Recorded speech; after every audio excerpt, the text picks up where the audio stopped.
How to delete a Telegram story in 2025. Hey guys, want to delete your Telegram story but don't know how? No worries, in quick tutorial I will show you the fastest way to delete a Telegram story in 2025. Let's get started. First of all, open the Telegram app and tap on your profile picture to see your active stories.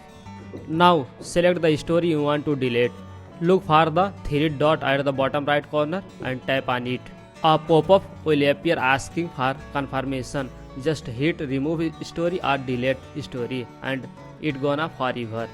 If your story has expired but you want to remove it from the story archive, go to settings, my storage archive and delete it from there.